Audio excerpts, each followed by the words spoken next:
সকলকে সুপ্রভাত। আমাদের সঙ্গে এখন উপস্থিত হয়েছেন মনোয়ারা খাতুন মহাশয়া। তিনি আমাদের একটু ভিন্ন স্বাদের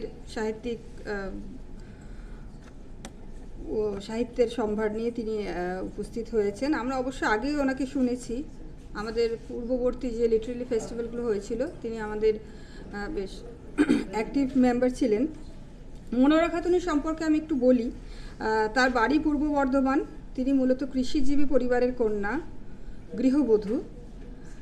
তার কবিতা, প্রবন্ধ, ছোট গল্পে ছোটবেলা থেকেই তার খুবই উৎসাহ। তিনি একটি ভিন্ন ধর্মী সাহিত্যের স্বাদ আমাদের দিয়েছেন। সেই বিষয়টি হলো বাঙালি মুসলিম সমাজে বিয়ের গীত। প্রাচীনা মুসলিম নারীদের গীতিপদ্য বা গীতি কবিতা নিয়ে মুসলিম বিয়ের গান বা মুসলিম বিয়ের গীত তার সাহিত্যের বিষয়। অন্দরমহল থেকে সংগ্রহ করে সে সম্পর্কে বিভিন্ন পত্রপত্রিকায় তিনি লিখে আসছেন দীর্ঘদিন ধরে। অন্দরমহল বাসিনীদের জীবনগাথা সম্বলিত মুসলিম বিয়ের গানগুলি তিনি বাহিরমহলে, স্পেশালি কোনো ডকুমেন্টারিতে এবং লোক সংস্কৃতির প্রাঙ্গণে তিনি কিন্তু প্রতিষ্ঠিত করার এক উদ্যম প্রয়াস তিনি চালিয়ে যাচ্ছেন দীর্ঘদিন ধরে। তিনি বিভিন্ন ইউনিভার্সিটিতে ওয়ার্কশপ করেছেন, বিভিন্ন লোক সংস্কৃতি সংস্থার সঙ্গে তিনি ওয়ার্কশপ করেছেন, ছাত্রছাত্রীদের সঙ্গে আলাপ আলোচনার মাধ্যমে কিন্তু তার এই বিয়ের গীত, যে প্রাচীন যে লোক সংস্কৃতির যে একটা সম্ভার, তিনি বহির্জগতে তিনি তাকে প্রতিষ্ঠিত করার একটা প্রয়াস তিনি চালিয়েছেন। তিনি বিয়ের গান শোনাতে ভালোবাসেন, অন্যদের এই ব্যাপারে অবহিত করতে ভালোবাসেন এবং সবথেকে উল্লেখযোগ্য তার বিভিন্ন প্রকাশিত বই, তিনি এই বিষয়ে বিভিন্ন বইও লিখে গেছেন। প্রবন্ধ এবং রচনার পাশাপাশি তিনি বহু বই প্রকাশ করেছেন। সেগুলির নাম মুসলিম বিয়ের গান, তিনি 1993 সালে এটি রচনা করেছেন। মুসলিম বিয়ের গানে বাঙালি সমাজ, হরফ প্রকাশনী থেকে বেরিয়েছে 2004 সালে। মুসলিম বিয়ের গানে বাঙালি মুসলিম সমাজ, সেটি 2021 প্রকাশ পেয়েছে। তো আমরা তাকে পেয়ে অত্যন্ত আনন্দিত। তাকে আমরা মঞ্চে ডেকে নিচ্ছি, তাকে শোনার অপেক্ষায় রইলাম। ধন্যবাদ।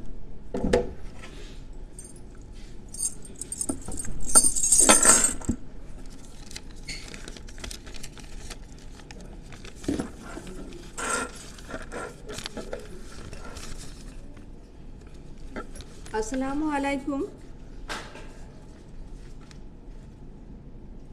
উপস্থিত সকল গুণীজনদের জানাই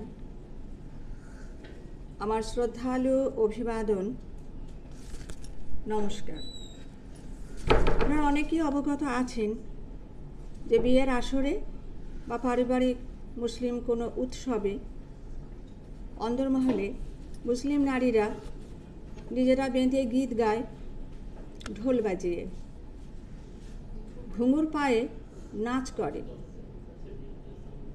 নিজেদের বাঁধা ছোট্ট মতো কাপ বা কাপ, একটা ব বা প দুটোই হয়, যারা আমাদের ক্ষেত্রে কৌতুক নাট্য বা রঙ্গব্যঙ্গ গীতিনাটিকা, এবং কোনো কোনো পরিবারে পালা গানও করেছে। মেয়েরা বেঁধে পালা গান গেয়েছে।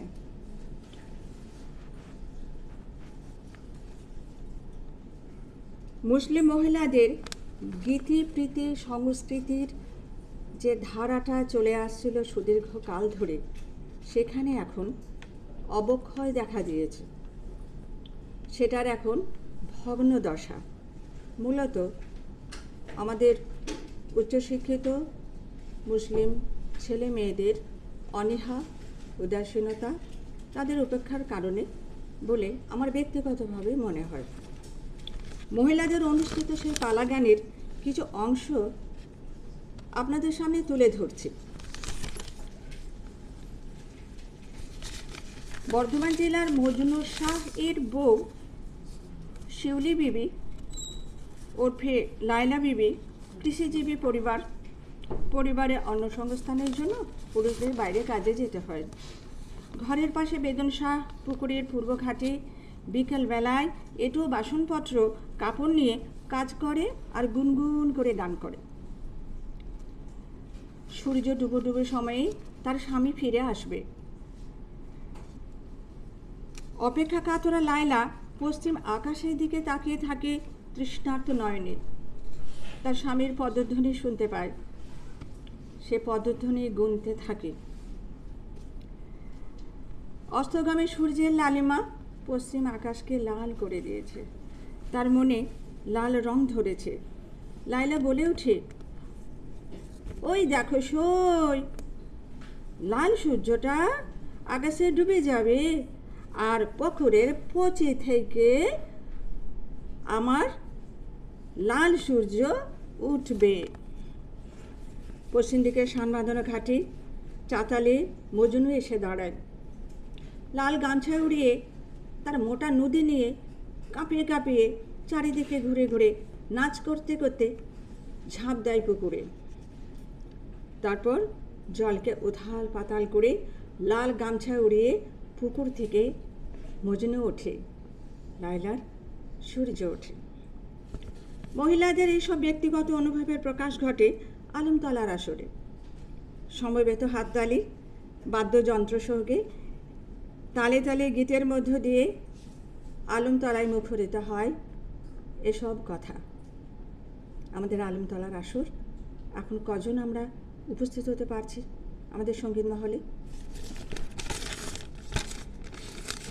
আমি দুটি নমুনা তার সঙ্গে তুলে ধরছি যে আমাদের যে পালা গান করা হয় সেখানে।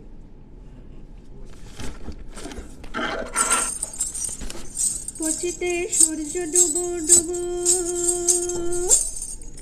পচিতে সূর্য ডুবো ডুবো, পানিতে সূর্য ওঠো ওঠো, পুকুরে সূর্য ওঠো ওঠো, মরদ আমার কামের শেষে ঘরে আসিছে, মরদ আমার কামের শেষে ঘরে আসিছে, পানিতে আগুন লেগেছে,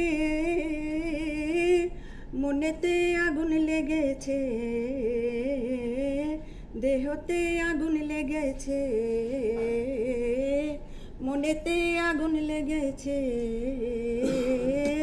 দেহতে আগুন লেগেছে।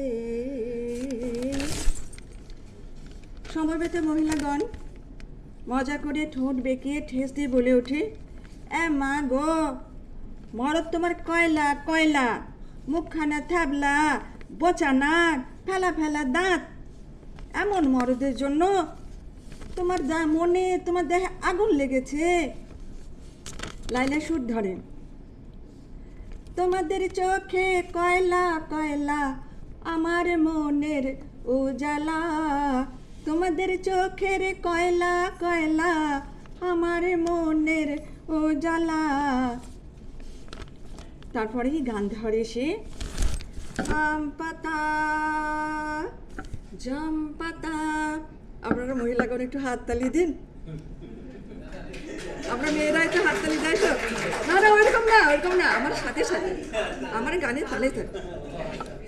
আম পাতা জাম পাতা, আম পাতা জাম পাতা, হলুদ বরণ ধান, আম পাতা জাম পাতা হলুদ বরণ ধান, আসবে মরদ বসবে পাশে, আসবে মরদ থাকবে সাথে, জুড়িয়ে যাবে জান লো, জুড়িয়ে যাবে জান। মরদ আমার কালো বটে,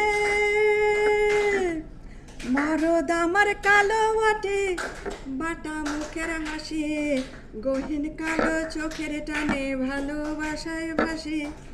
মরদ আমার কালো বটে, বাটা মুখের হাসি, গহীন কালো চোখের টানে ভালোবাসায় ভাসি।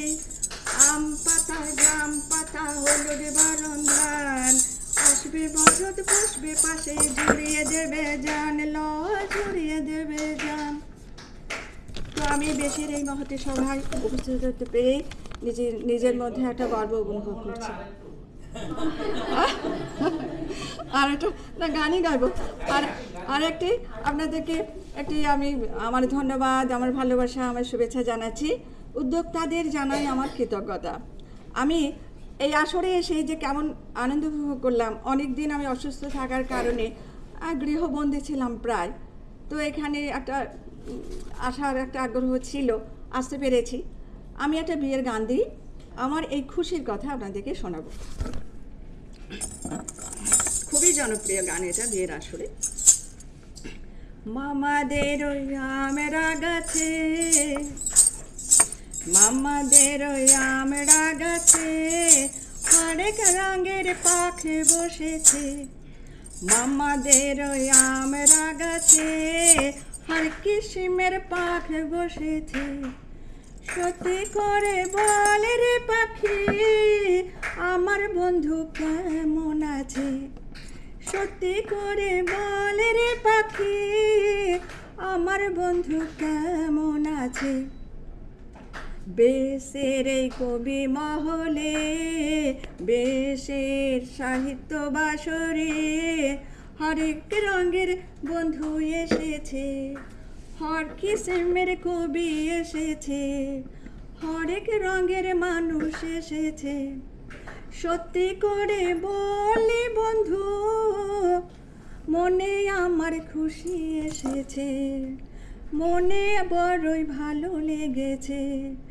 মামাদের ওই আমরা গাছে হরেক রঙের পাখি বসেছে। তো আমি নবাগতা আমার সহেলীদেরকে জানাচ্ছি যে আপনারা সব এর আসরে বসুন। এই গানকে গাওয়ার খুব অযোগ্য। নমস্কার।